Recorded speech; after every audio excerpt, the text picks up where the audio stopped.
T K Govindan കൊടിയേരിയോടുള്ള സ്മരണ പുതുക്കണമെങ്കിൽ തീർച്ചയായിട്ടും ആ സ്മരണ പുതുക്കാൻ വരുമ്പോൾ മാധ്യമ അകമ്പടിയോടെ അല്ലായിരുന്നു വരേണ്ടത്. ആ മാധ്യമ അകമ്പടിയോടെ വന്നിരുന്നെങ്കിൽ നിങ്ങൾക്കാണെങ്കിലും ഒരു മര്യാദ കാണിക്കാമായിരുന്നു. മാധ്യമങ്ങളോട് നിങ്ങൾ സംസാരിച്ച രീതി എങ്ങനെയാണ്? മാധ്യമങ്ങളോട് അല്ലെങ്കിൽ നിങ്ങൾക്ക് അത്തരം രീതിയിൽ സംസാരിക്കാതിരിക്കാമായിരുന്നു. മാധ്യമ ശ്രദ്ധ പിടിച്ചു പറ്റുവാൻ വേണ്ടി മാധ്യമങ്ങളുടെ അകമ്പടിയോടെ വന്നിട്ട് അരിയാഹാരം കഴിക്കുന്ന ആർക്കും മനസ്സിലാകും അതൊരു പ്രഹസനമായിരുന്നു എന്നുള്ളത്. വി കെ ഗോവിന്ദനെ സംബന്ധിച്ച്, ആ വർഗവഞ്ചകനെ സംബന്ധിച്ച് അതൊരു പ്രഹസനമായിരുന്നു എന്നുള്ളത് ഈ നാട്ടിലെ ഇടതുപക്ഷത്തെ വിശ്വസിക്കുകയും പാർട്ടിയെ വിശ്വസിക്കുകയും ചെയ്യുന്ന ലക്ഷോപലക്ഷം പാർട്ടി സഖാക്കൾക്ക് അത് മനസ്സിലാക്കാനുള്ള ബുദ്ധിയുണ്ട്. നിങ്ങൾ ഈ മൈക്കിന് മുമ്പിൽ നിന്ന് ഐ ഡോണ്ട് കെയർ എന്ന് പറയുന്നുണ്ടെങ്കിൽ, അല്ലെ ആ മൈക്കുമായിട്ട് മാധ്യമങ്ങൾ നിങ്ങളുടെ മുമ്പിലേക്ക് വരുന്നുണ്ടെങ്കിൽ അത് ഈ പാർട്ടി കാരണമാണെന്ന് നിങ്ങൾ ഓർക്കണം. ഈ കോടിയേരി ബാലകൃഷ്ണൻ ആക്കിയതും ഈ പാർട്ടി തന്നെയാണ്. കോടിയേരി ബാലകൃഷ്ണൻ ജീവിച്ചിരിപ്പുണ്ടായിരുന്നെങ്കിൽ തീർച്ചയായിട്ടും ഇത്തരം സംഭവങ്ങൾ ഉണ്ടാകില്ലായിരുന്നു. ടി കെ ഗോവിന്ദനെ പോലെയുള്ള വർഗവഞ്ചകനെ ആട്ടിപ്പായിച്ചേനെ അദ്ദേഹം. ടി കെ ഗോവിന്ദൻ മാധ്യമങ്ങളെയും കൂട്ടി കോടിയേരിയുടെ വീട് സന്ദർശിക്കുകയും വളരെ വൃത്തിയായിട്ട് അവിടെ നിന്ന് തന്റെ രംഗം അഭിനയിച്ച് കാണിക്കുകയും ചെയ്തത് ശരിയാണെന്നുള്ള നിലപാടുള്ളവരുണ്ടാകാം, അത് തെറ്റാണെന്നുള്ള നിലപാടുണ്ടാകാം. പക്ഷേ ഞാൻ തെറ്റിന്റെ പക്ഷത്താണ്. കോടിയേരി ബാലകൃഷ്ണൻ ഉണ്ടായിരുന്നെങ്കിൽ തീർച്ചയായിട്ടും ടി കെ ഗോവിന്ദനെ പോലെയുള്ള ഒരു നെറികെട്ടവനെയും വർഗവഞ്ചകനെയും തീർച്ചയായിട്ടും ആ വീടിന്റെ പരിസരത്ത് അടുപ്പിക്കില്ലായിരുന്നു. ഈ പാർട്ടിയെ അത്രത്തോളം നെഞ്ചോട് ചേർത്ത് വെച്ച മനുഷ്യനാണ് കോടിയേരി ബാലകൃഷ്ണൻ. ഈ പാർട്ടി ഒരുപാട് പ്രതിസന്ധി ഘട്ടങ്ങളിലൂടെ കടന്നുപോയപ്പോഴും ആ പാർട്ടിയെ താങ്ങായി തണലായി നിർത്തി ആ പാർട്ടിയെ കേരളത്തിന്റെ ശരിയായ പാതയിൽ നയിച്ച ഒരു മനുഷ്യനായിരുന്നു കോടിയേരി ബാലകൃഷ്ണൻ. വ്യക്തിപരമായിട്ടുള്ള സൗഹൃദങ്ങൾ കാത്തു സൂക്ഷിക്കുന്നതോ നിങ്ങൾ ഏത് രാഷ്ട്രീയ പ്രസ്ഥാനത്തിൽ വിശ്വസിക്കുന്നവരോട് വ്യക്തിബന്ധം പുലർത്തുന്നതിനോടോ യാതൊരു തെറ്റുമില്ല. ബിനീഷിനോടും വിനോദിനി മേഡത്തോടുമാണ്. പക്ഷേ രാഷ്ട്രീയ മുതലെടുപ്പിന് വേണ്ടി സി പി എമ്മിനെ തള്ളിപ്പറഞ്ഞ, സി പി എമ്മിനെ ഏറ്റവും കൂടുതൽ സ്നേഹിച്ച ഒരു വ്യക്തിയുടെ വീട്ടിലേക്ക് വരുമ്പോൾ നിങ്ങൾ അത്തരത്തിൽ തരം താഴ്ന്ന രീതിയിലുള്ള പ്രതികരണം നടത്തുമ്പോൾ ലക്ഷോപലക്ഷം വരുന്ന പാർട്ടിയെ സ്നേഹിക്കുന്ന പാർട്ടി പ്രവർത്തകർക്കുണ്ടാകുന്ന ഒരു വികാരമുണ്ടല്ലോ, അത് നിങ്ങൾ മനസ്സിലാക്കിയില്ല എന്നുള്ളതാണ്. കോടിയേരി ബാലകൃഷ്ണനെ നെഞ്ചോട് ചേർത്ത് സ്നേഹിക്കുന്ന ലക്ഷോപലക്ഷം വരുന്ന ആളുകൾക്കും നിങ്ങൾ ആ പറഞ്ഞ ഓരോ വാക്കുകളും വേദന ഉളവാക്കിയിട്ടുണ്ടെന്നുള്ളത് നിങ്ങൾക്ക് മനസ്സിലാക്കാൻ സാധിക്കത്തില്ലെങ്കിൽ പറഞ്ഞിട്ട് യാതൊരു കാര്യവുമില്ല. തെരഞ്ഞെടുപ്പിന് മുമ്പും കോടിയേരി ബാലകൃഷ്ണന്റെ സ്മൃതി മണ്ഡപം അവിടെ ഉണ്ടായിരുന്നു. നിനക്ക് വിഷമഘട്ടങ്ങൾ ഉണ്ടായിരുന്നെങ്കിൽ തീർച്ചയായിട്ടും നിനക്ക് അവിടെ ചെല്ലാമായിരുന്നു. ഇത്തരം വർഗവഞ്ചകന്മാരെ തള്ളിപ്പറഞ്ഞ ചരിത്രമേ കോടിയേരി ബാലകൃഷ്ണനും ഉണ്ടായിട്ടുള്ളൂ. ആ കോടിയേരി ബാലകൃഷ്ണൻ ഇന്ന് ജീവിച്ചിരിപ്പുണ്ടായിരുന്നെങ്കിൽ നിന്നെ ആ വീടിന്റെ പരിസരത്ത് അടുപ്പിക്കില്ലായിരുന്നു. ടി കെ ഗോവിന്ദ ആട്ടിപ്പായിച്ചേനെ. സഖാവ് കോടിയേരി ജീവിച്ചിരിപ്പുണ്ടായിരുന്നെങ്കിൽ തീർച്ചയായിട്ടും ആദ്യമേ നിന്നെ തള്ളിപ്പറയുന്നത് സഖാവ് കോടിയേരി ബാലകൃഷ്ണൻ ആയിരിക്കും. ഈ പാർട്ടിയെ അത്രത്തോളം നെഞ്ചോട് ചേർത്ത് വെച്ച മനുഷ്യനാണ് കോടിയേരി ബാലകൃഷ്ണൻ. ഈ പാർട്ടി പല പ്രതിസന്ധികളിലൂടെയും കടന്നുപോയപ്പോൾ ആ പാർട്ടിയുടെ പ്രതിസന്ധിയിൽ താങ്ങായി തണലായി നിന്ന് പാർട്ടിയെ നയിച്ച നേതാവായിരുന്നു കോടിയേരി ബാലകൃഷ്ണൻ. ബിനീഷിനോടും വിനോദിനി മാഡത്തോടും കോടിയേരി ബാലകൃഷ്ണൻ ഉണ്ടായിരുന്നെങ്കിൽ തീർച്ചയായിട്ടും നിങ്ങൾ ഈ പറഞ്ഞ വാചകങ്ങളല്ലായിരിക്കും പറയുന്നത്. വർഗവഞ്ചകനെന്ന് തന്നെ വിളിച്ചേനെ, യാതൊരു സംശയവുമില്ല. പിന്നീട് മാധ്യമങ്ങൾക്ക് മുമ്പിൽ വന്ന് നിങ്ങൾ ഐ ഡോണ്ട് കെയർ എന്ന് പ്രകസനം കാണിക്കുന്നത് കണ്ടു. വളരെ പുച്ഛമാണ് തോന്നിയത്. പണ്ട് അൽഫോൺസ് കണ്ണന്താനത്തിന്റെ ഭാര്യ നടത്തിയ വാർത്താ സമ്മേളനം എങ്ങനെയിരുന്നോ അതേ രീതിയിൽ തന്നെ ഉണ്ടായിരുന്നു. പാർട്ടിയെ സ്നേഹിക്കുന്നതും ഈ പാർട്ടിയെ നെഞ്ചോട് പിടിച്ച ആളുകളും കോടിയേരിയെ സ്നേഹിക്കുന്നവരും നിങ്ങളുടെ ആ വർത്തമാനത്തോട് യാതൊരു തരത്തിലും അനുകൂലിക്കുകയുമില്ല.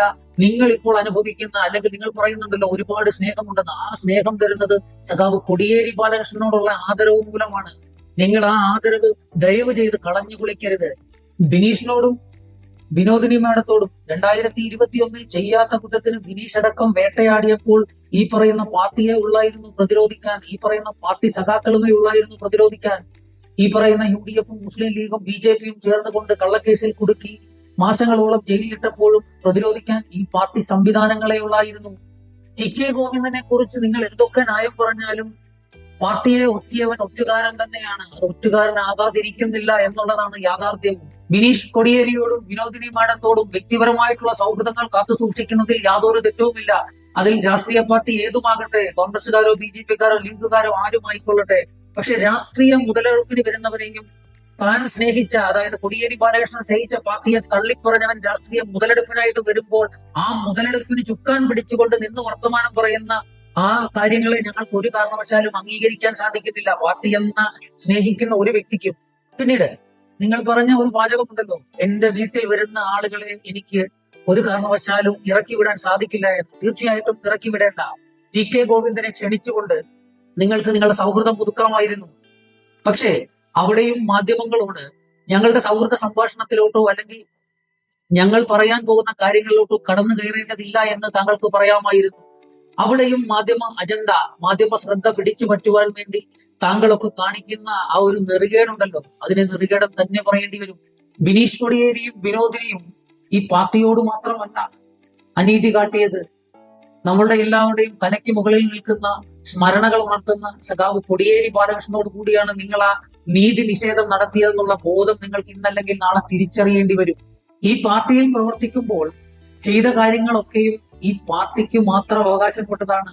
അത് വ്യക്തിപരമായിട്ടോ കുടുംബപരമായിട്ടോ അവകാശപ്പെടാൻ പാടുള്ളതല്ല. അതാണ് കമ്മ്യൂണിസ്റ്റ് മൂല്യവും. പിന്നീട് നിങ്ങൾ ചെയ്തത്, നിങ്ങൾക്ക് അല്പമെങ്കിലും കൊടിയേരി ബാലകൃഷ്ണനോട് നീതി പുലർത്തുവാൻ സാധിക്കുമെങ്കിൽ കൊടിയേരിയുടെ നയങ്ങളോട്, കൊടിയേരി ഇത്രയും കാലം പ്രവർത്തിച്ചു വന്ന കൊടിയേരിയുടെ നിലപാടുകളോട് നിങ്ങൾക്ക് അല്പമെങ്കിലും സ്നേഹമുണ്ടെങ്കിൽ നിങ്ങൾ ഈ തെറ്റിനെ തിരുത്തുവാൻ ഒരു കാലം ഉണ്ടാകും. എന്നിരുന്നാലും മാധ്യമങ്ങൾക്ക് മുമ്പിൽ വന്ന് അത്തരം ഒരു പ്രകസനം നടത്തിയ ആളെ സപ്പോർട്ട് ചെയ്യുകയും നിങ്ങളുടെ വായിൽ നിന്നും വരാൻ പാടില്ലാത്ത വാക്കുകൾ മാധ്യമങ്ങൾക്ക് മുമ്പിൽ വന്നതും തെറ്റ് തന്നെയാണ്. അത് കൊടിയേരി ബാലകൃഷ്ണനോടുള്ള നീതികേട് തന്നെയാണ്. കാരണം ഈ പാർട്ടിയുടെ നിലപാടുകളെ നെഞ്ചോട് ചേർത്ത് പിടിച്ച ഒരു മനുഷ്യന്റെ നിലപാടുകളെ നിങ്ങൾ തള്ളിപ്പറയുന്നതിന് തുല്യമാണ്. ഇത്തരം വാചകങ്ങൾ പറഞ്ഞതിന്റെ അകത്ത് എന്തെങ്കിലും തെറ്റുകുറ്റങ്ങൾ ഉണ്ടെങ്കിൽ ക്ഷമിക്കുക. കാരണം മനസ്സിന് വിഷമം തട്ടിയതുകൊണ്ട് പറയുന്നത് മാത്രമാണ്.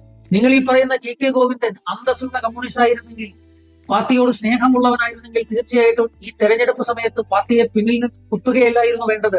മറിച്ച് പാർട്ടിയോടൊപ്പം നിന്നുകൊണ്ട് പാർട്ടിയിൽ നടക്കുന്ന എന്തെങ്കിലും തെറ്റായ തീരുമാനങ്ങൾ ഉണ്ടെങ്കിൽ ആ തീരുമാനത്തെ ചൂണ്ടിക്കാണിച്ച് തിരുത്തുന്നതിന് പകരം ടി.കെ. ഗോവിന്ദൻ തന്നെ പറയുകയുണ്ടായി, പി.കെ. ശ്യാമളയെ മത്സരിപ്പിക്കുന്നതിന് പകരം എന്നെ മത്സരിപ്പിച്ചാൽ എന്താണ്? അധികാരമോഹം തലക്കി പിടിച്ചു നിന്ന ടി.കെ. ഗോവിന്ദൻ അത്തരം ആരോപണങ്ങൾ ഉന്നയിച്ച് പടിയിറങ്ങി പോകുമ്പോൾ ചെറുതായിട്ട് ചില സഖാക്കൾക്ക് തെറ്റിദ്ധാരണയുണ്ടെങ്കിൽ ആ തെറ്റിദ്ധാരണകൾ മാറി വരും.